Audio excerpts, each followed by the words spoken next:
Russ Tice, such a great name, is a former intelligence analyst who in 2005 blew the whistle on what he alleged was massive unconstitutional domestic spying across multiple agencies. And he claimed on Wednesday that the NSA had ordered wiretaps on a wide range of groups and individuals, including high-ranking military officials, lawmakers, and diplomats. So understand what this means. So far, look, we knew that there was a whole bunch of fraud and abuse. We knew that in 2008, for example, the NSA was spying on international sex phone calls. We knew that there is some creepy stuff going on with the CBS reporter Cheryl Atkinson, how her stuff was being spied in on. Then there was the Fox News reporter scandal, the Associated Press scandal. Jeremy Scahill had his computers do a whole bunch of funky things and he was hacked. So look, we know that these programs are not being used just to protect us from terrorism like the BS line is. We know that there's a whole lot of snooping going on and it's flat out illegal and unconstitutional.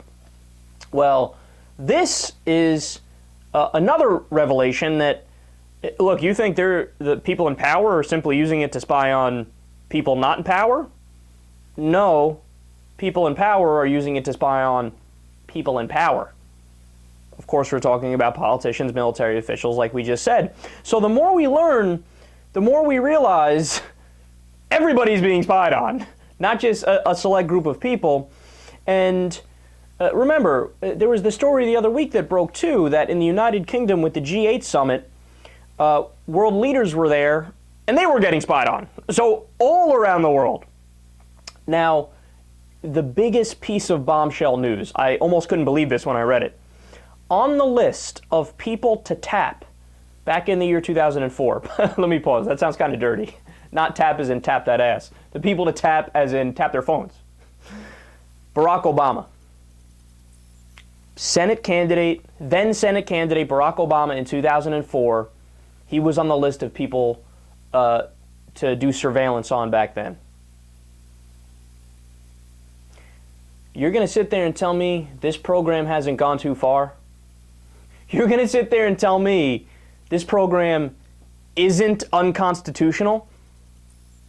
Okay, this isn't hyperbole when I say I've literally never seen a more clear-cut example of unconstitutional in my life. The Fourth Amendment protects you from unreasonable search and seizure.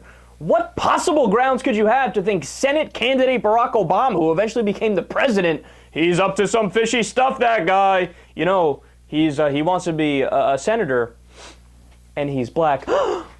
That's grounds to spy on him. Check him out, find out what's going on. And never mind, man, of course, the General Petraeus thing. Gee, I wonder how they got his information. The Elliot Spitzer thing, when he challenged the rich and powerful on Wall Street, what a surprise. We find out that he's going to a prostitute. And their reasoning is, oh, we stumbled across it while we were doing an investigation of somebody else. Yeah, I'm sure. And that's why you didn't give any further details on that, because there are none, because you made it up. Look, this is the problem with Big Brother. And again, the whole point of the Constitution. See, this is the part where I get so angry at so-called liberals who change their mind on this and are defending the Obama administration.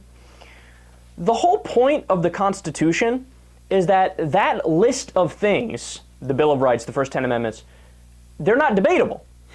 The whole point of a constitution is, all right, in a democratic society, we will have majority rule. So we can have a representative democracy and we put into place the will of the people to be the policy. However, there are these exceptions. Those exceptions are the Bill of Rights, is the Constitution. So freedom of speech is not open to a vote. You can't say, oh, you know, today we feel like banning the words waffle iron.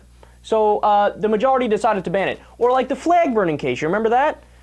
There was a case, a big-time case, should the flag be allowed to be burned or should it not be burned? Well, the Supreme Court said, look, that's freedom of expression. That's protected by the Constitution. Even if a majority of the American people don't like it, which they didn't, it doesn't matter. Same thing with this. You have a right to be protected from unreasonable search and seizure. You know what unreasonable search is? To get everybody in the country's information and say, we need it to stop terrorism. No, you don't. You don't need hundreds of millions of people. You want to know why? Because we got nothing to do with terrorism. If you want to go after specific people, of course you can. That's law enforcement. But you do it the right way. You do it the legal way. You get a warrant.